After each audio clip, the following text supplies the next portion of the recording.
Señor mío y Dios mío, creo firmemente que estás aquí, que me ves, que me oyes. Te adoro con profunda reverencia. Te pido perdón de mis pecados y gracia para hacer con fruto este rato de oración. Madre mía Inmaculada, San José, mi Padre y Señor, Ángel de mi guarda, interceded por mí. En estos 10 minutos con Jesús de hoy, te propongo que empecemos haciendo un pequeño viaje en el tiempo.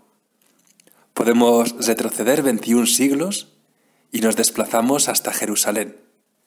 Más concretamente, nos podemos colocar delante del templo. El templo de Herodes, tal como Jesús lo conoció, era una maravilla, era algo espectacular. De hecho, recordarás que una vez los apóstoles estaban admirados y le dijeron al Señor qué construcción tan bonita, tan hermosa. El templo constaba de un gran patio, lo que hoy es la gran explanada, que estaba rodeado de pórticos que tenían más de 13 metros de anchura y estaban sostenidos por columnas de mármol blanco, que tenían 11 metros. Eran esas columnas de una sola pieza y todo el techo estaba hecho de madera de cedro. Muy bonito. Y dentro de ese gran patio exterior estaba el patio de los gentiles y luego 3 patios más interiores. Un poco más pequeño, el atrio de las mujeres, el patio de Israel o patio de los hombres y el patio de los sacerdotes. Todo esto estaba rodeado por un muro donde estaba prohibida la entrada, bajo pena de muerte, a todo aquel que no fuera judío. ¿Y esto por qué era así? Porque ese era un lugar santo. Era un lugar santo porque era la casa de Dios. Dios habitaba allí. Y en cierta ocasión vemos entrar a Jesús a este lugar santo, a la casa de su Padre. ¿Y qué es lo que se encuentra? Pues en vez de parecer que entra en la casa de su Padre, en la casa de Dios, parece que Jesús está entrando en un supermercado. Vemos a Jesús en un Carrefour. ¿Por qué? Porque está lleno de animales que vendían para que los israelitas hicieran sacrificios. Estaba lleno de cambistas. Había gente que se dedicaba a cambiar moneda. La moneda que se podía utilizar como oferta o para comprar animales tenía que ser una moneda del templo que estuviera purificada y no se podía utilizar la moneda común que se utilizaba para otros usos. ¿Qué pasa? Que la gente había aprovechado para hacer negocio a partir de la estancia de la casa de Dios. Y el Señor, cuando ve este espectáculo, que al final parece eso, un supermercado con los animales vendiéndose, con los cambistas a modo de cajeros, el Señor, que siempre tiene una mirada serena, tranquila, llena de paz, cambia de actitud. Al que lo vemos siempre comprensivo, sereno, acogedor, en esta ocasión lo vemos enfadado. Incluso se ha llegado a hablar de la ira de Jesús. Propiamente no era ira. La ira es cuando un enfado nos puede y nos domina el enfado y perdemos el control sobre nosotros mismos. Jesús no pierde en ningún momento el control de sí mismo. Hace unos meses presencié una escena por la calle que me ayudó mucho a comprender este episodio un poco desconcertante de la vida del Señor. La escena era sencilla, era una madre que iba con un niño pequeño de unos 5 años, pues típico niño agarrado de la mano de su madre. Y en un momento, como hacen a veces los niños, se suelta y sale corriendo. Sale corriendo y en un momento va a atravesar una calle que está muy cerquita donde se encontraban, donde estaban pasando coches.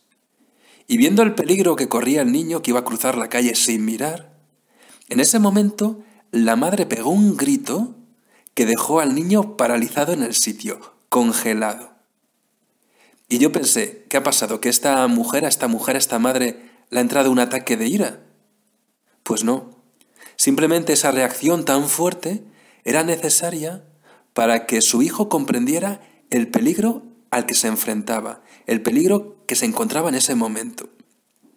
Si la madre le hubiera llamado por su nombre, delicadamente, hubiera empezado a razonar lo que podía pasar si cruzaba la calle, ¿qué hubiera pasado? Que es que el niño no hubiera dado tiempo, hubiera cruzado la calle y le hubiera atropellado un coche.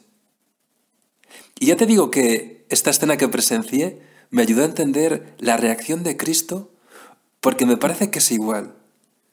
Jesús aquí es muy duro porque necesitaba hacer reaccionar a las personas que ahí estaban. Esas personas no se daban cuenta, pero lo que estaban haciendo era algo muy grave. Habían convertido a Dios en una mercancía. Estaban utilizando a Dios para hacer un negocio humano. Al final es grave porque han perdido el sentido total de la trascendencia. Estaban en la casa de Dios y sin embargo es como si Dios no contase para nada. Era el gran olvidado del templo. Imagínate que montas una gran celebración por tu cumpleaños en tu casa con muchos invitados y cuando llegan estos invitados se ponen a comer, a hablar, a bailar, pero ninguno te dirige la palabra. Pues es algo muy duro, ¿no? Ser ignorado en tu propia casa. Pues es lo que pasa con Dios en esta escena. Y lo peor es que estas personas no se dan cuenta. Por eso Jesús es tan duro, para abrirles los ojos. Y pensaba que a lo mejor, Jesús, necesitas también abrirme a mí los ojos. Cuando leo esta escena siempre pienso en cómo trato al Señor en su casa, cómo lo cuido en mi parroquia, o en esa capilla que frecuento, en el oratorio del colegio.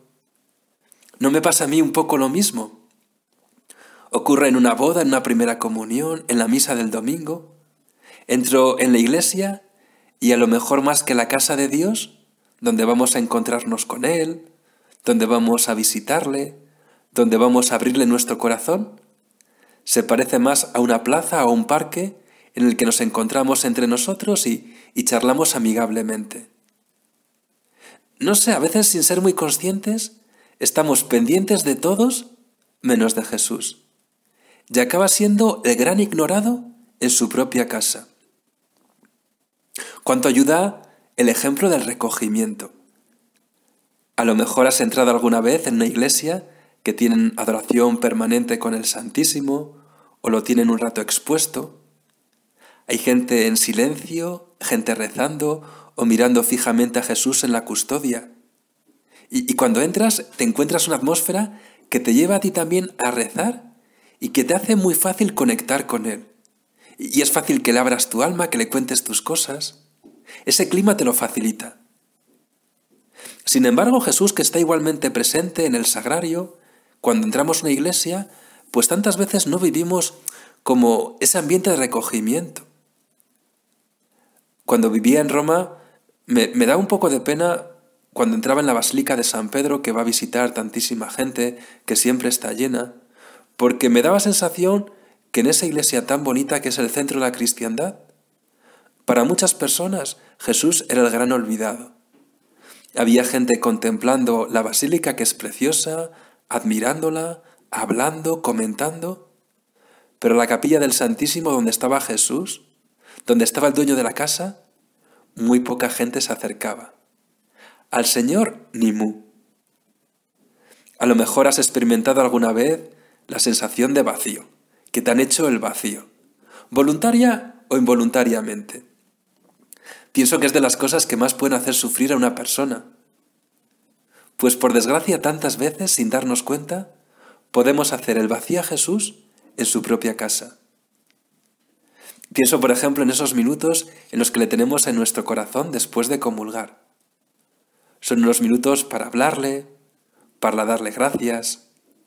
Dios, que está siendo huésped de nuestra alma, una cosa maravillosa. Y sin embargo, a veces no es fácil porque nos ponemos a hablar entre nosotros. Hace poco me comentaba una persona que le costaba mucho hacer esta acción de gracias porque al terminar la misa, enseguida comenzaban los saludos. Pasaba una persona, se detenía a hablar, y ya era muy difícil. Y me parece que es bueno y comprensible porque nos tenemos cariño. Sería terrible la indiferencia entre los cristianos, entre los que participamos de la vida parroquial, una misma parroquia, una misma iglesia. Pero también es cierto que esos saludos afables, buenos, necesarios, pueden esperar unos momentos, porque en ese instante estamos con el gran amigo, con el amigo con mayúscula, estamos con Jesús. Ojalá que nos ayudemos unos a otros para hacer de nuestra iglesia, de nuestra parroquia, realmente la casa de Dios. Que el protagonista sea Él, que el centro sea Él, el centro de nuestras miradas, el centro de nuestras conversaciones. Y si lo hacemos también nos querremos más entre nosotros. No es raro encontrar personas que te dicen que les cuesta conectar con Dios. Puede ser por muchos motivos, pero no pocas veces es nuestra propia actitud la que no nos facilita las cosas. Siempre se ha dicho que el que no vive como piensa, acaba pensando como vive. Y si nos comportamos sin querer, sin darnos cuenta, como si Dios no estuviera presente en nuestra iglesia, en nuestra parroquia, en ese sagrario que frecuentamos, nuestra fe se irá debilitando y nuestra capacidad de escucharle se irá reduciendo. Podemos terminar haciendo otro pequeño viaje. Vamos a casa de Simón el leproso, un judío importante de Betania que había organizado un convite a Jesús. Y sin embargo este hombre que invita a Jesús pues no tiene ese cuidado con las cosas pequeñas y pasa por alto 1000 detalles que eran habituales en el trato con los demás, de ser acogedor, de ser un buen anfitrión. Y sin embargo entra la pecadora, que era una mujer que había ofendido a Dios, pero que tenía un alma grande que sabía amar, y por eso cuida lo pequeño, y por eso detrás de Jesús sabe ver a Dios. Y esos gestos que tiene conmueven el corazón de Cristo. Pues vamos a intentar ayudarnos más entre nosotros, a cuidar mucho a Jesús en su casa, para que se sienta muy querido, para que se sienta muy valorado. Y se lo podemos pedir especialmente a la Santísima Virgen. Nadie como ella supo cuidar a Jesús. Pues madre mía, ayúdame tú a cuidar mucho al Señor, a tu Hijo, en esa iglesia que frecuento. Te doy gracias, Dios mío, por los buenos propósitos, afectos e inspiraciones que me has comunicado en esta meditación. Te pido ayuda para ponerlos por obra. Madre mía Inmaculada, San José, mi Padre y Señor, Ángel de mi guarda, interceded por mí.